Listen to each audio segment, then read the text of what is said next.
Hey everyone, this is Taehyung. Before I begin, I just want to take a deep breath because what I'm about to share is not a performance, not a headline, just my truth. I've done countless interviews in my life, but somehow the quiet moments after the cameras stop rolling always mean the most. Maybe it's because when you've lived under the spotlight long enough, you start craving the kind of silence that tells the truth. That's the space I'm speaking from right now. It started with one question, simple, soft, but heavy enough to stay with me for days. She looked at me, smiled nervously, and asked, Taehyung, after we get married, do you think we could live with your family for a while? At first, I didn't even answer. I just looked at her, trying to read her heart, because I didn't want to react with logic. I wanted to understand her intention. In Korean culture, family is everything.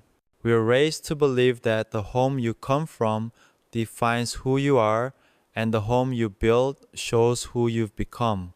But when she said that, I felt two different worlds quietly colliding inside me, my past and my future. She wasn't demanding, she wasn't testing me. Her eyes were sincere, a little afraid maybe. And I realized she wasn't just talking about moving in, she was talking about belonging. She wanted to belong not only to me, but to the roots that made me who I am. That was beautiful and terrifying. For the next few days, I couldn't stop thinking about what that question truly meant. I remembered my childhood, the way my mom used to hum while cooking kimchi stew, the smell of sesame oil in the air, the way my dad would adjust the lights in the living room just to make it feel cozy when we all sat down to eat. Those memories were my home, but could someone new step into that space and make it hers too? I kept replaying the question in my mind, can we live with your family? Not can I stay there, but can we? That we changed everything. You see, I've always been close to my mom. She's not just my mother, she's my calm. Even now, no matter how far I travel or how bright the lights are, one phone call from her can reset my whole soul. So I knew that before I gave any answer to my future wife, I had to talk to her first. That night, I called my mom. She picked up instantly, like she always does.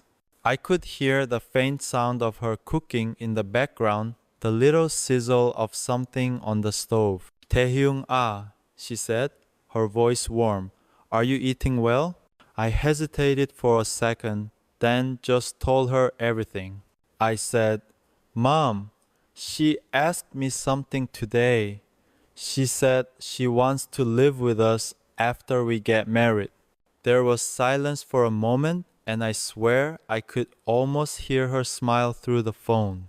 Then she said, And what did you say? I didn't say anything yet, I admitted. I wanted to ask you first.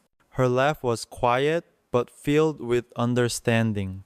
Oh, my son, she said, you always think before you speak. That's good. But remember, love isn't an exam you prepare for. Sometimes it's a conversation you grow into. Those words stayed with me. I asked her, would you be okay with it though? Having her live with us for a while? She took a breath and said, Taehyung, when a woman wants to live with her husband's family, it's not about comfort, it's about courage. It means she respects where you came from, even if she doesn't fully understand it yet. That kind of heart deserves gentleness. And I just sat there quiet because I realized my mom didn't respond as a mother in law to be. She responded as a woman who once stood where my future wife now stands. She continued softly, when I married your father, I moved in with his parents. It wasn't easy. I was scared every day I'd do something wrong. But I learned something that love doesn't grow only between two people. It grows between families too. If she truly wants that, then you must protect that love from misunderstanding, not by choosing sides, but by building bridges. Her words hit me deeper than I expected. It wasn't a yes or a no, it was a lesson. She was telling me, if you're ready to bring her home, be ready to make your home hers too. After that call, I couldn't sleep. I kept staring at the ceiling, thinking about how different love looks when it matures. When you're young, love feels like fireworks, loud, bright, impossible to ignore. But when you grow older, you realize it's more like candlelight. It's not meant to explode, it's meant to stay. So the next morning, I called my future wife. I told her I talked to my mom last night. She got quiet, probably nervous, and then asked, "Is she okay with it?" I smiled, even though she couldn't see it. My mom said something I think you should hear. She said that love isn't about moving into a house, it's about moving into each other's lives with respect. She didn't say anything for a moment, and then I heard her sniffle softly. "She sounds kind," she whispered. I said, "She is. She'll love you the way she loves the sunlight in our kitchen quietly every day without asking for anything back." And that's when I realized maybe this wasn't about permission at all. Maybe this was about understanding what it means to combine worlds, hers and mine, past and future, mother and wife. And I think that's what my mom wanted me to see. Sometimes love doesn't need to choose between old and new. It just needs enough faith to let both exist under the same roof. When the day finally came for her to move in, I remember the air feeling heavier than usual. Not in a bad way, just meaningful. Like every wall in the house was waiting to see what kind of new warmth was about to enter. It was early morning. My mom had already been up since sunrise, preparing breakfast. The smell of doenjang stew floated through the air like a memory. I could hear her soft humming from the kitchen. It was the same tune she used to hum when I was a child trying to wake up for school. I walked downstairs and saw her folding napkins neatly beside the dishes. She looked at me, her eyes kind but observant. "She's coming today, isn't she?" I nodded, and for a moment we both stood there in silence, two generations of love, about to meet another. I tried to help, but Mom waved me off. "Go clean your room," she said jokingly. "You can't welcome a guest if your space still looks like a teenager's studio." I laughed, but she was right. My room still had stacks of vinyl records, books piled like towers, and that one Polaroid photo stuck crooked on the mirror. As I picked it up, I noticed something. The photo was of me, my mom, and my dad taken years ago. We were laughing, eyes half closed, mid-conversation. It wasn't a perfect picture, but it felt real, the kind that holds 1,000 small comforts. And suddenly I thought, she's joining this picture now. When my future wife arrived, she came carrying more than just her bags. She brought energy, the kind that quietly changes the temperature of a room. She bowed politely to my mom, her voice soft but respectful. "Iomioni, thank you for having me." Mom smiled, not with the formality of a host, but with the warmth of someone who'd already decided to accept her. "Welcome home," she said. simply. That was the moment I felt something shift inside me. Not a grand moment, not cinematic, but real. Because when my mom said, "Welcome home," she wasn't just greeting her, she was inviting her into our rhythm. Lunch that day was quiet at first. The sound of spoons tapping against bowls filled the space between us. My mom asked her small questions: where she grew up, what her parents liked, if she enjoyed spicy food. Each answer was simple, but they built something invisible, a bridge of care. I watched from across the table, realizing how much of love is actually built through listening. And watching my mom listen, that's when I understood something profound. Love isn't only shown in what we say, it's shown in how we make room for someone else's story. After lunch, Mom excused herself to water the plants in the yard. That left the two of us alone for the first time that day. She looked at me and whispered, "Your mom's voice feels peaceful." I didn't know what I was so worried about. I smiled. "You were worried?" She nodded. I thought maybe she'd see me as a stranger. You know, someone taking her son away? That made me think. Maybe every mother faces that moment, the quiet fear of becoming less central in her child's life. But my mom never acted that way. She always believed love multiplies, it doesn't divide. Later that evening, as the sky turned gold and the light began to fall softly through the kitchen window, I walked in to find my mom teaching her how to make kimchi pancakes. It was a beautiful sight, the two of them laughing at a batter that turned out too thick, my mom gently guiding her hand. There was something sacred about that moment, two women shaping a piece of dough that somehow symbolized generations blending. I leaned against the doorframe, just watching them.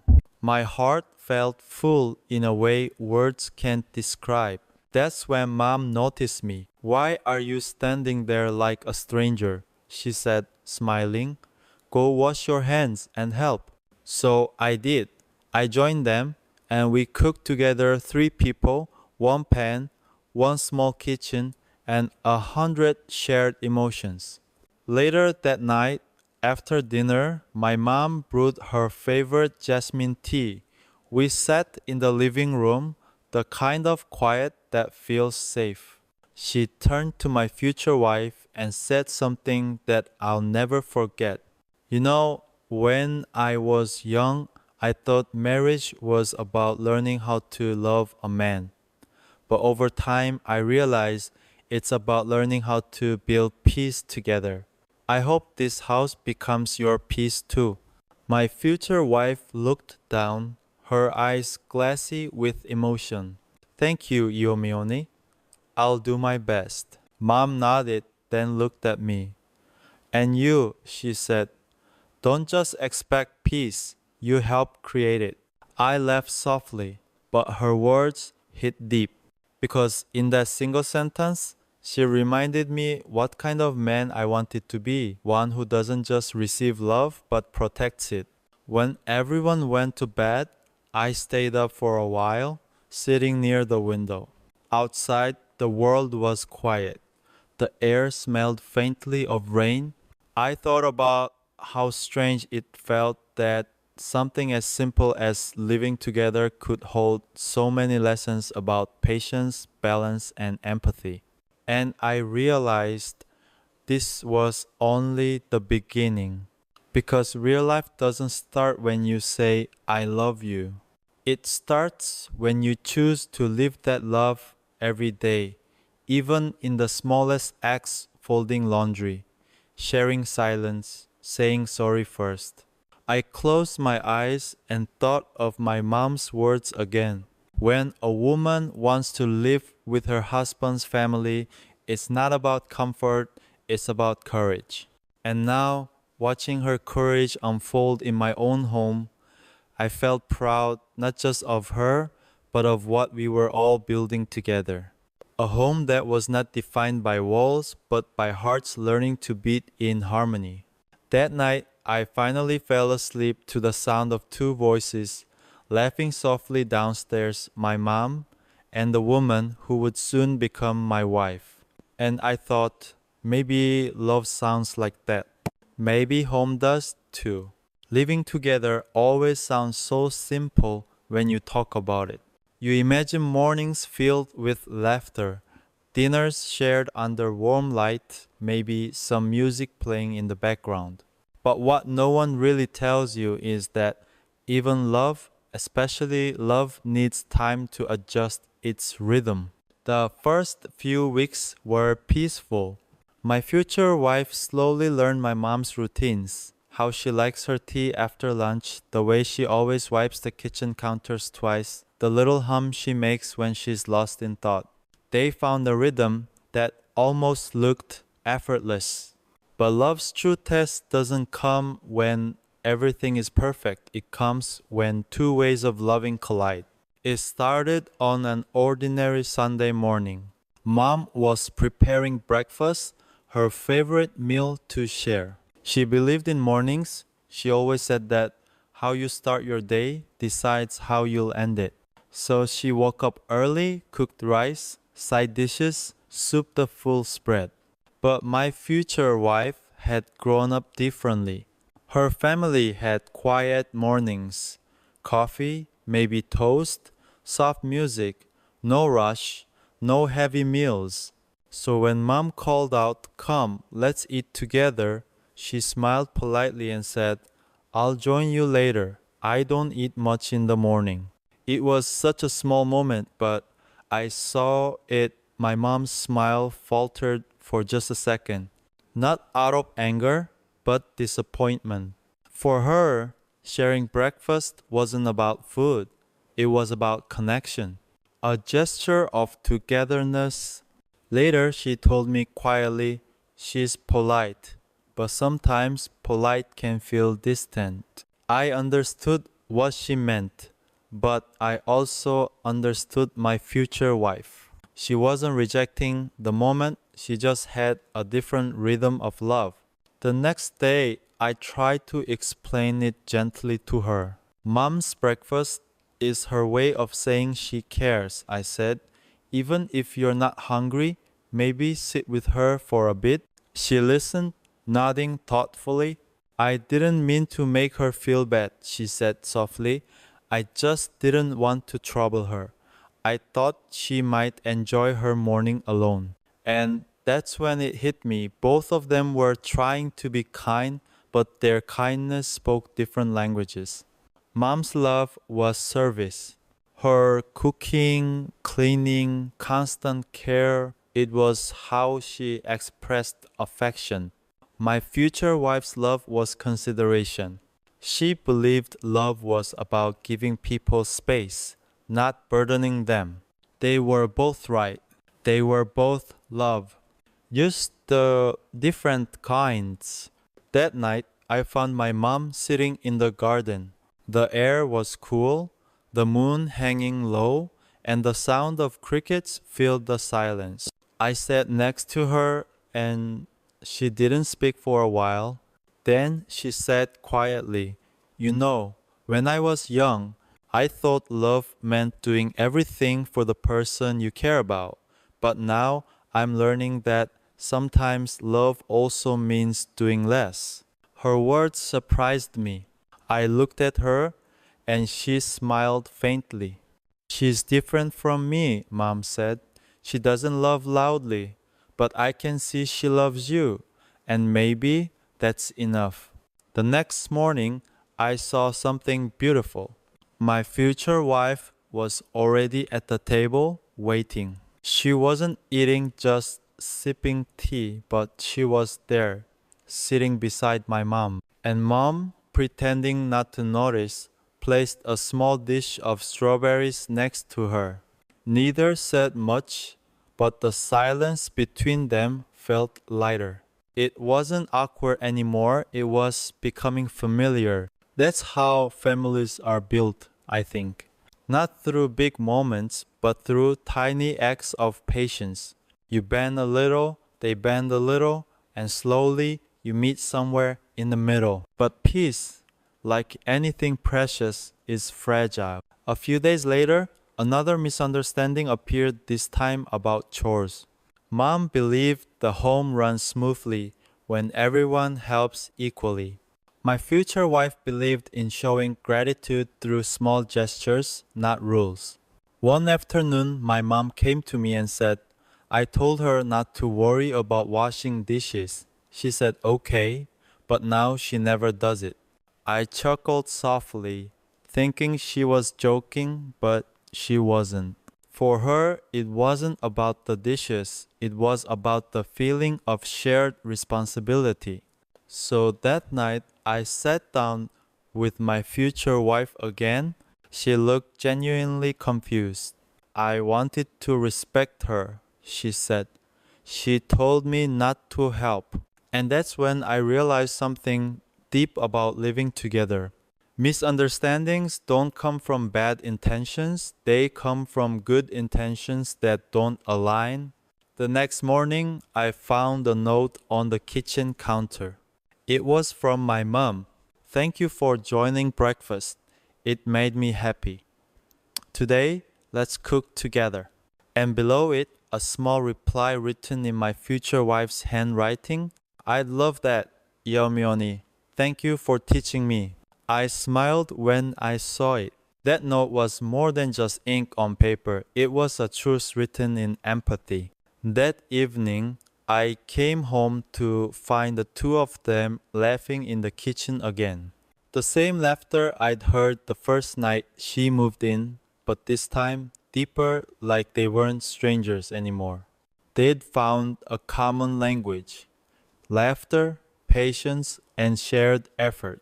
Later that night, as I sat on the porch, I thought about how love always asks for humility. It doesn't matter if it's between lovers or family love. Always tests how willing we are to understand before being understood. And maybe that's what my mom had meant from the start when she said, if she wants to live with us, protect that love from misunderstanding. Because that's what I was learning to do every single day. By the time the moon climbed high, I heard my mom's voice from inside. She's learning fast, she said, half laughing. She still makes the stew too salty, but she tries. And my heart softened. Because love, I realize, is not about perfection. It's about trying, failing, and trying again together. That night before bed, I looked at the two of them sitting in the living room, watching an old drama together. Mom was explaining the plot. My future wife was pretending to understand, nodding, smiling, occasionally asking questions just to keep her talking. It was a simple scene, but I could feel something sacred in it, like love had quietly taken root, invisible but alive. And as I turned off the lights that night, I whispered to myself, this is how a home learns to breathe. Life was calm for a while. Morning breakfast turned into quiet rituals. Sometimes, Mom would hum softly while my future wife chopped vegetables beside her. They didn't talk much, but the silence between them had changed. It wasn't cold anymore, it was comfortable, like two hearts learning to breathe in the same rhythm. But love is strange. It grows silently, and sometimes so does pain. It started one evening when I noticed Mom sitting on the porch, holding her side. Her face was pale, her breathing shallow. When I rushed to her, she smiled as if nothing was wrong. I'm fine, she said, just a little tired. But mothers always say they're fine even when they're not. That night, my future wife and I took her to the hospital. The doctor said it was nothing serious yet, but she needed rest. Her blood pressure was high and her body was exhausted. When we came home, I expected my mom to rest. Instead, I found her trying to prepare dinner.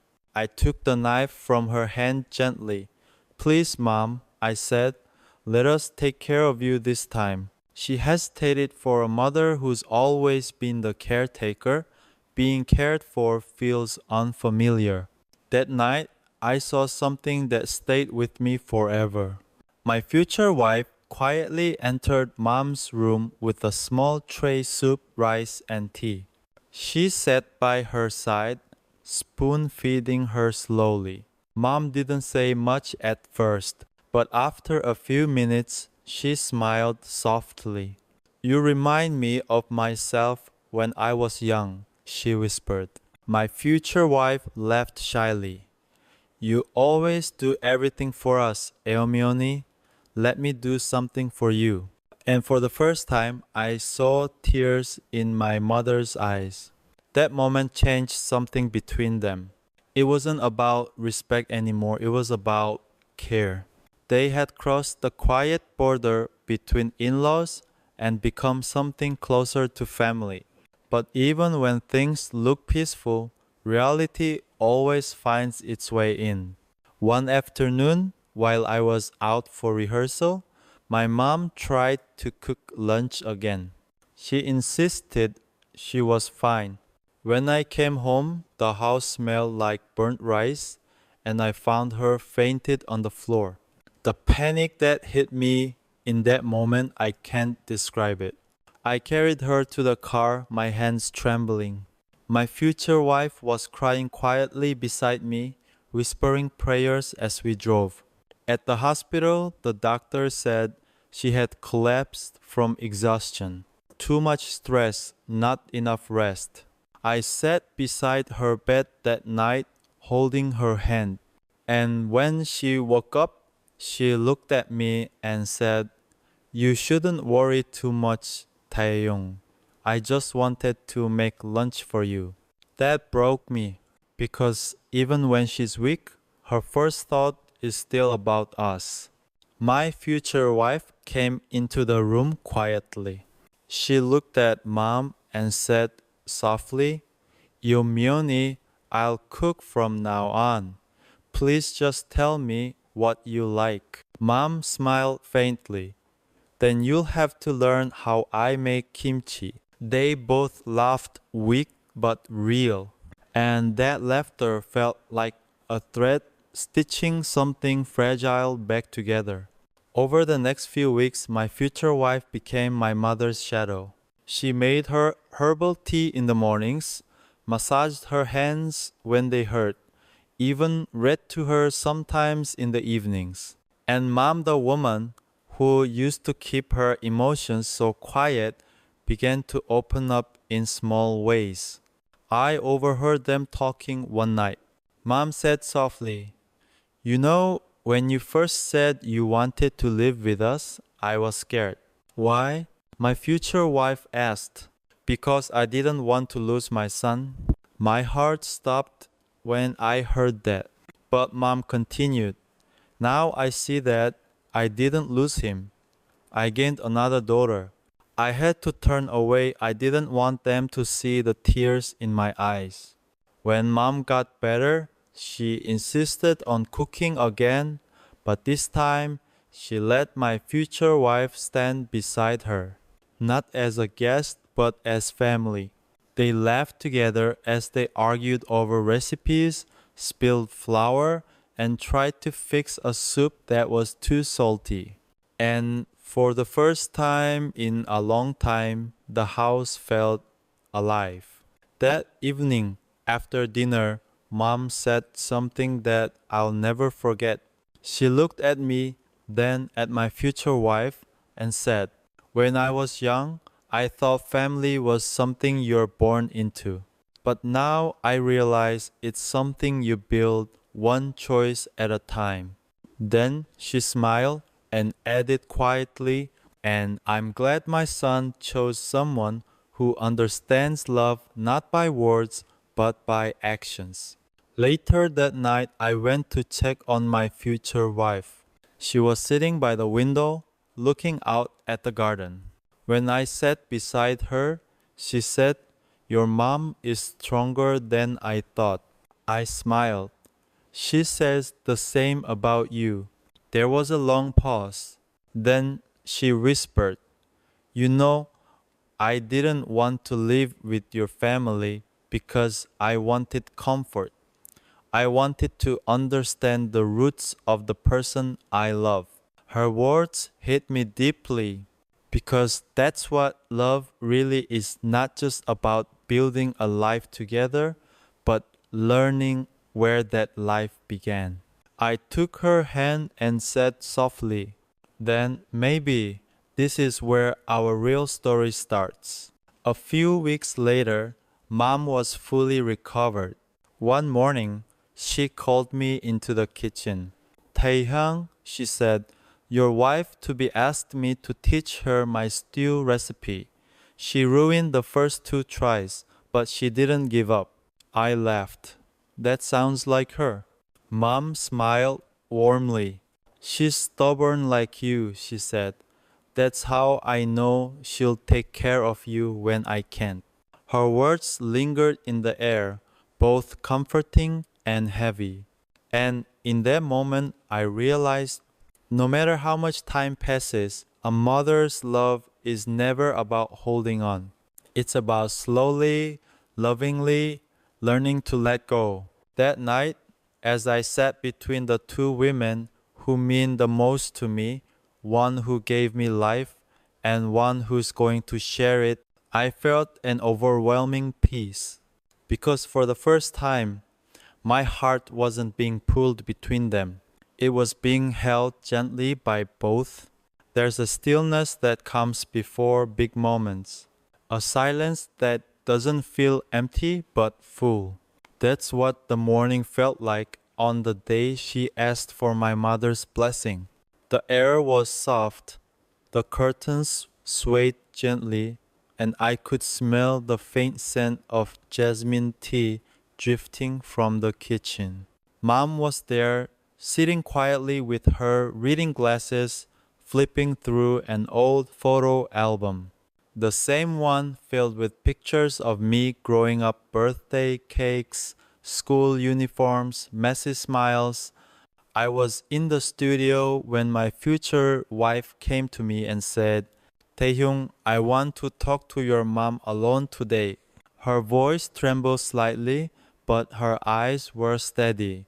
And in that moment, I knew she wasn't asking for permission. She was preparing for something sacred. That afternoon, she approached my mom's room. I stayed outside close enough to hear their voices through the half-open door. "Eomioni," she began softly, "can I talk to you?" Mom smiled. "Of course, come in." She sat down, her hands folded nervously in her lap. There was a small pause, that kind of silence when you're about to say something that could change everything. Then she said it. "I wanted to ask if I have your blessing to marry Taehyung." I froze where I stood. Even though I knew it was coming, hearing it out loud, those exact words hit me differently. There was another silence, deep and thoughtful. Then Mom's voice came, gentle but strong. "You already have it." My future wife's breath caught. "Really?" Mom nodded slowly. "I knew from the moment you decided to live with us, you weren't just in love with my son. You were ready to love our whole family." Then she reached across the table and took her hand. "You know, when I first heard you wanted to move in, I worried. I thought maybe it would be difficult, that our differences would hurt each other. But now I realize you came not to change this house, but to complete it." There was a long pause. I could hear my future wife trying to hold back tears.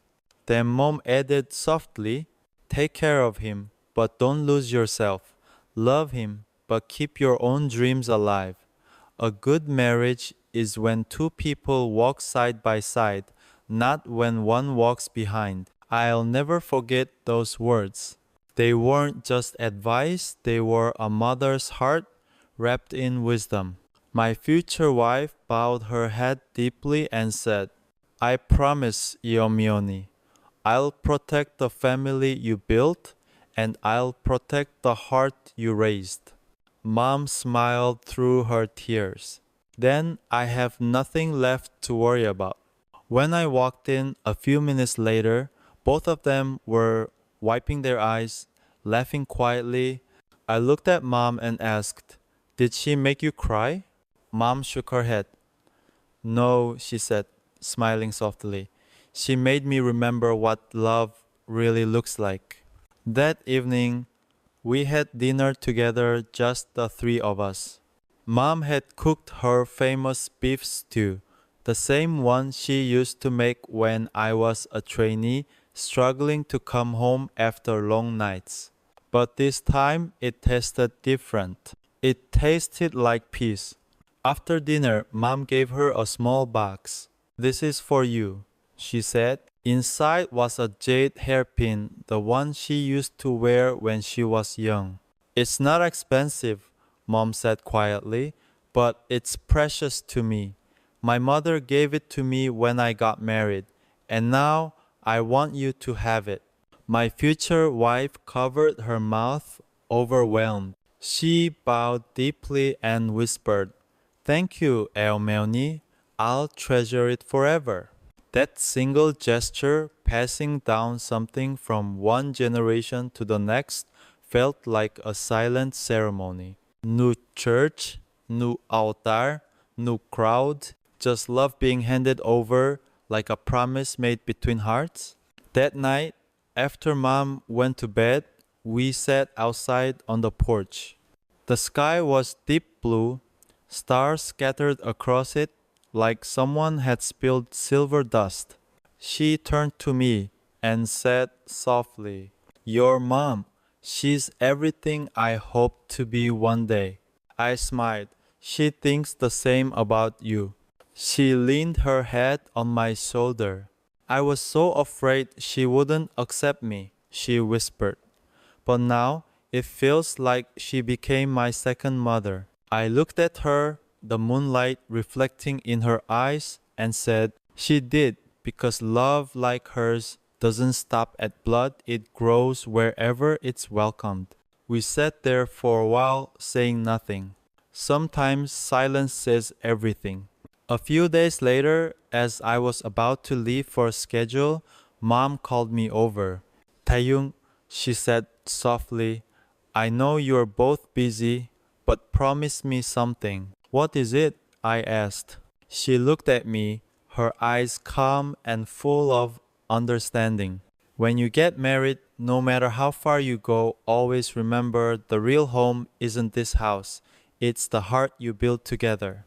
Those words followed me for days because I realized she wasn't talking about walls or rooms. She was talking about what it means to belong. That evening, when I told my future wife what Mom said, she smiled and replied, Then let's build a home that would make her proud.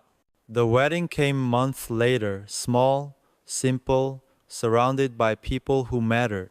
Mom walked beside me to the aisle, her hand trembling slightly, but her smile radiant. And when she placed my hand into hers, I saw a tear slip down her cheek. She whispered, Take care of each other. That's all I ever wanted.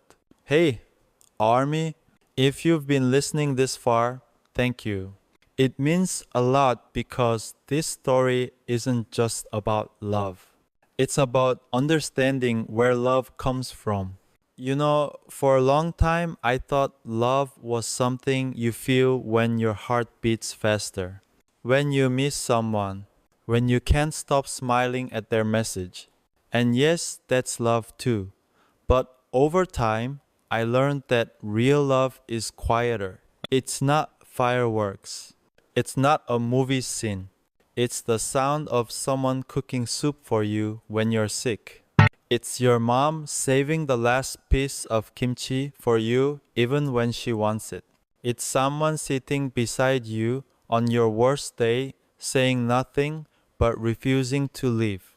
That's what my mom taught me, and that's what my future wife reminded me of. Good night, Army, and thank you for letting me share a piece of my heart.